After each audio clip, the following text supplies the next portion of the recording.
Hello friends, कैसे हैं आप? I hope you are doing well. तो हम कॉम्प्लेक्स एनालिसिस कर रहे थे। हम कर रहे थे टॉपिक सिंगुलैरिटी। सिंगुलैरिटी की कल एक वीडियो आ चुकी है जिसमें हमने सिंगुलैरिटी की सारी टाइप डिस्कस की थी। आइसोलेटेड और नॉन आइसोलेटेड दो टाइप होते हैं, आइसोलेटेड, नॉन आइसोलेटेड। आइसोलेटेड में फिर हमने 3 टाइप्स पढ़े थे। फर्स्ट रिमूवेबल, सेकंड पोल, थर्ड एसेंशियल। ठीक है, ये वीडियो देख लेना, इम्पोर्टेंट वीडियो है, आपको डिस्क्रिप्शन में लिंक मिल जाएगा। नॉन आइसोलेटेड मेनली हमारे होते हैं एसेंशियल के ही दो पार्ट। एक होती है हमारी एसेंशियल आइसोलेटेड सिंगुलैरिटी, एक होती है हमारी एसेंशियल नॉन आइसोलेटेड। ठीक है, हम इतना कल कर चुके हैं, ये सब हम कर चुके हैं, ये भी इनको डिटेल से विद एग्जांपल हम कल वाली वीडियो में कर चुके हैं। आज हम करने वाले हैं नॉन आइसोलेटेड सिंगुलैरिटी के बारे में। तो हमारी नॉन आइसोलेटेड सिंगुलैरिटी की डेफिनेशन कल लिखवा दी थी। वैसे non isolated singularity, any singularity which is not isolated, which is not isolated singularity known as non-iso.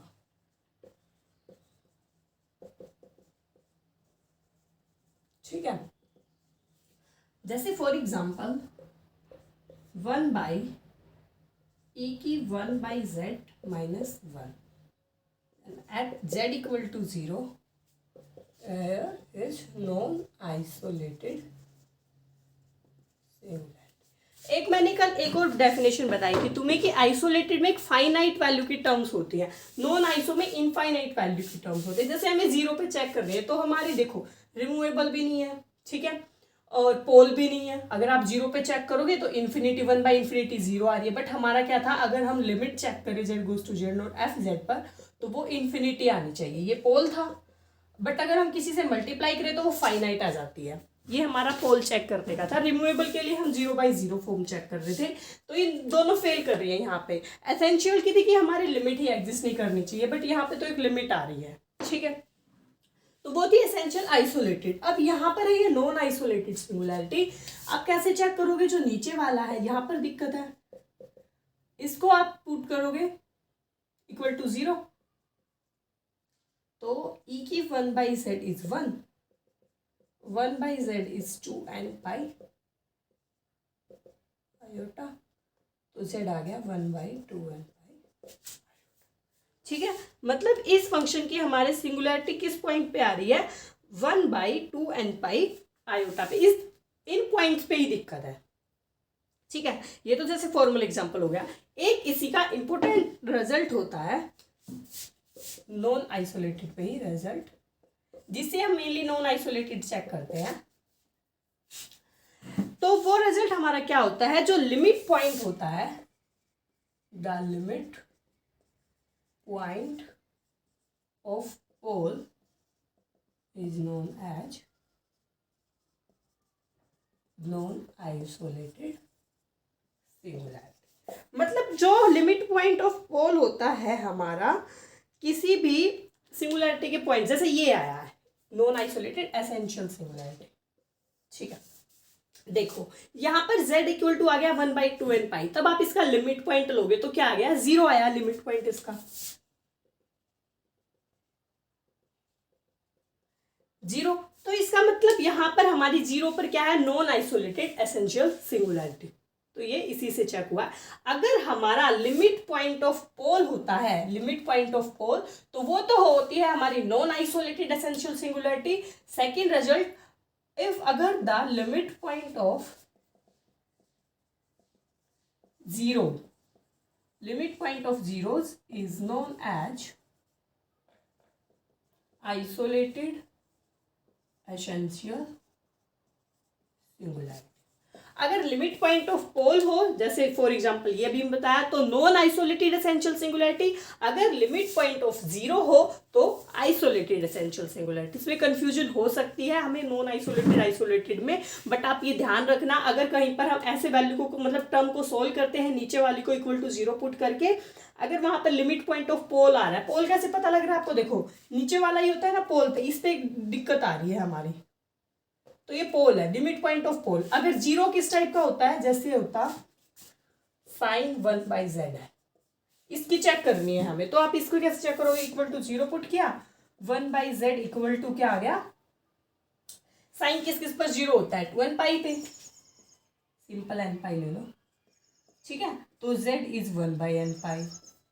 अब लिमिट पॉइंट ऑफ जीरो, जैसे जीरो आ जाता है यहाँ पे, लिमिट पॉइंट इसका क्या है, जीरो, बट ये जीरो का लिमिट पॉइंट है, तो यहाँ पर होती है हमारी आइसोलेटेड एसेंशियल सिंगुलैरिटी। और जहां पर लिमिट पॉइंट ऑफ पोल होता है, देखो ये पोल टाइप में है, तो वो होती है हमारी नॉन आइसोलेटेड एसेंशियल सिंगुलैरिटी।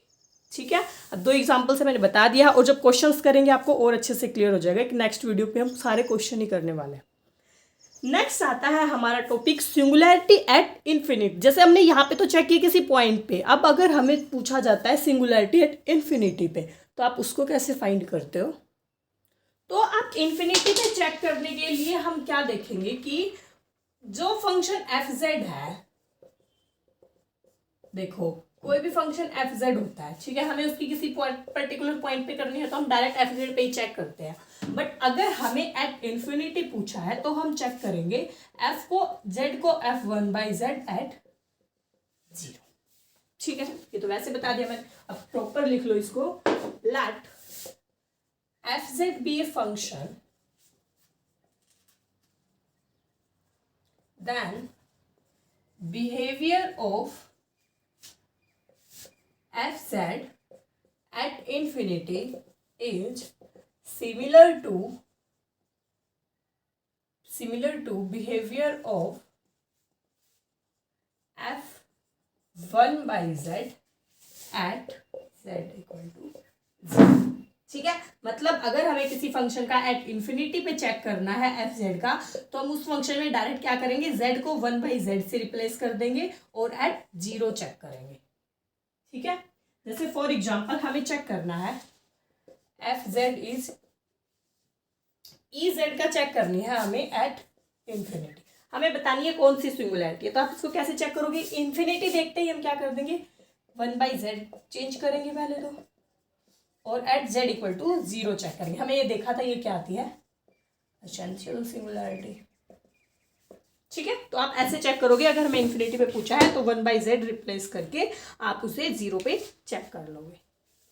अब अगर हमें पोल पूछा होता है, जैसे रिजल्ट है first, let f z be a polynomial of order m order का हमें पोलिनोमियल है, then f z has a pole of order m at infinity. ठीक है, मतलब ये क्या कहना चाह रहा है हमें, अगर एफ जेड कोई भी पोलिनोमियल है, जैसे ये पोल पे रिजल्ट है, जैसे हमें दिया है f z equal to z square, ठीक है, ये हमारा पोलिनोमियल है, हमें चेक करना है एट इन्फिनिटी पे। तो आप इसको कैसे चेक करते हैं, हम z को 1/z रिप्लेस कर देते हैं, तो f1/z, तो ये क्या बन जाता है 1/z। तो ये क्या बन गया हमारा, पोल ऑफ ऑर्डर 2। इसका ऑर्डर 2 आएगा, कल भी चेक किया था, यहाँ पे पोल सिंगुलैरिटी है, ऑर्डर 2 की है। तो इसका मतलब क्या, अगर हमारा कोई भी एफ जेड पोलिनोमियल है ऑर्डर m का, तो उसके पास इन्फिनिटी पे तो उसका पोल बन जाएगा ऑर्डर, उसी ऑर्डर का जितने ऑर्डर का वो पोलिनोमियल है। नेक्स्ट एसेंशियल सिंगुलैरिटी पे है, इफ एसेंशियल पे है, if f of 1/z has essential singularity at z equal to 0। हमें अगर z इक्वल टू 0 पे एसेंशियल सिंगुलैरिटी है, then f z has essential singularity at ये तो कॉमन सी बात है, अभी जब सिंगुलैरिटी एट इन्फिनिटी की डेफिनेशन ही है भाई उसी टाइप में लिखा है। जैसे अभी हमने चेक किया था एफ जेड ई जेड का हमें चेक करना था एट इन्फिनिटी पे, हम इसको ऐसे भी तो चेक कर सकते थे ना, एफ ऑफ 1/z रिप्लेस किया और 0 पे चेक कर लो।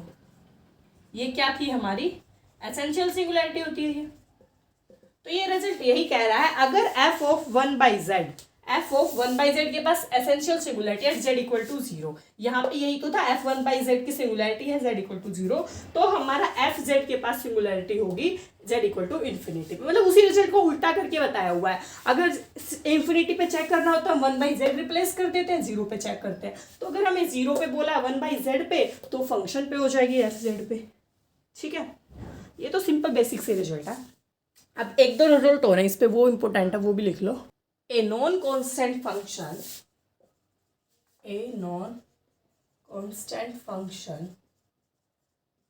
never have removable singularity at infinity. That is, if a function has removable singularity at infinity, then it will be constant. देखो जो ये रिजल्ट होते हैं ना डायरेक्ट लिखवाते हैं तो ये ना डायरेक्ट एज इट इज आ जाते हैं रिजल्ट। जैसे क्वेश्चन में जैसे 4.75 मार्क्स का आता है नेट में क्वेश्चन, तो आपको ना वहाँ पे डायरेक्ट एक ऑप्शन मिलेगा ऐसे, ठीक है, कि एक non constant function have removable singularity at infinity, तो वो फाल्स होगा क्योंकि कोई भी नॉन कांस्टेंट फंक्शन कभी भी इन्फिनिटी पे रिमूवेबल सिंगुलैरिटी नहीं रख सकता।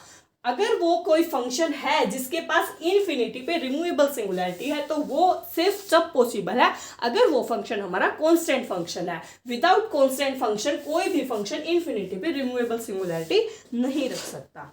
ठीक है, सेकंड रिजल्ट है if fz has pole of order, देखो दो रिजल्ट लिखेंगे।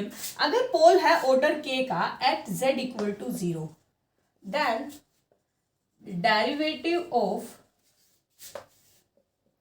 fz has pole of order k plus 1। ये तो है 0 पे, ठीक है, सेम मिलते से रिजल्ट है, कंफ्यूज मत हो जाना। If fz has a pole of order k at infinity, then derivative of fz has a pole of order k minus 1 at infinity at 0। ठीक है, देखो अगर आप इसको ना माइंड में खुद सोचोगे ना तो ये बिल्कुल ही सिंपल इजी रिजल्ट है। अगर हमारा एफ जेड के पास ऑर्डर के का रिजल्ट है जेड इक्वल टू 0, पहले हम देखते हैं एग्जांपल सेकंड रिजल्ट का। अगर हमें दिया है f z equal to 1/z² दे दिया, ठीक है, हमें पता है यहाँ पर क्या है, पोल ऑफ ऑर्डर 2। देखो पोल ऑफ ऑर्डर के का है, के यहाँ पे 2 ले लिया एट जेड इक्वल टू 0। अब हमें बोला कि इसके डेरिवेटिव पे, तो इसका डिफरेंशिएशन करो, एफ डैश जेड क्या आएगा -2/z³। तो यहाँ पर देखो हमारा ऑर्डर पोल तो यहाँ पे भी है, पोल ऑफ ऑर्डर कितने का हो गया 3 का, पावर इंक्रीज होगी ना 3 एंड 0। यही हमारा रिजल्ट कह रहा है अगर f z has a pole of order k at z equal to 0 तो उसके डेरिवेटिव का जो पोल होता है वो उसमें एक ऐड होके हो जाता है, के प्लस 1 ऑर्डर का हो जाता है। यहाँ पर भी यही तो आया, यहाँ पर 2 ऑर्डर का पोल था बट डिफरेंशिएट करने के बाद ऑर्डर 3 का हो गया।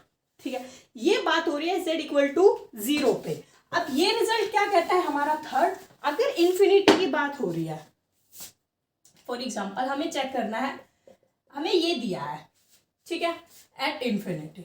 आप इसके लिए क्या चेक करोगे, एफ 1/z चेक करोगे, ठीक है, ये तो होगी चेक करने के लिए 0 पे, इसको रफ करो। हमें F z equal to z² पे बात हुई है और ऑर्डर 2 का पोल बोला है अगर, ठीक है, वैसे एग्जांपल ले रही हूँ, तो इसका डिफरेंशिएशन क्या होगा 2z, रिमूव हो रहा है ना एक ऑर्डर एट इन्फिनिटी, ये इसका सिंपल डिफरेंशिएशन है। आप अब इसके ऑर्डर पोल वगैरह चेक करने के लिए तो इसका वही करते हो ना, F1/Z करोगे फिर चेक करोगे। वरना अभी हमने पोल पे एक रिजल्ट किया था, अगर हमारा कोई भी पॉलिनोमियल है ऑर्डर m का, कोई भी ऑर्डर है इन्फिनिटी पे, तो जो उसका पोल का ऑर्डर होता है वो सेम होता है, ठीक है। तो यहाँ पर इन्फिनिटी पे बात है, देखो 0 पे चेक करोगे F1/Z करोगे तो वो 1/Z² हो जाएगा, तो ऑर्डर 2 का ही पोल होगा। वही सेम इन्फिनिटी पे ऑर्डर 2 का पोल होगा, यहाँ पर होएगा 1 ऑर्डर का, पावर 1 हो गई ना इस वजह से। तो ये रिजल्ट क्या कहता है, अगर हमें ऑर्डर k का 0 पे है तो डेरिवेटिव के पोल के ऑर्डर में एक ऐड हो जाता है, बट अगर हमारा इन्फिनिटी पे बात कर रहा है तो जब हम डेरिवेटिव करेंगे उस फंक्शन का वो एक का कम हो जाती है। ये क्वेश्चन में आया हुआ था अभी लास्ट 2-3 साल, 1-2 साल की पहले की बात है, नेट में डायरेक्ट क्वेश्चन था कि अगर fz has a pole of order k then इस डेरिवेटिव के पोल का ऑर्डर क्या होगा। इंपॉर्टेंट रिजल्ट है, याद रखना, ठीक है। अब हमारा नेक्स्ट आता है एक topic zeros of a function, ठीक है, तो उसको हम नेक्स्ट वीडियो में करेंगे। Thank you.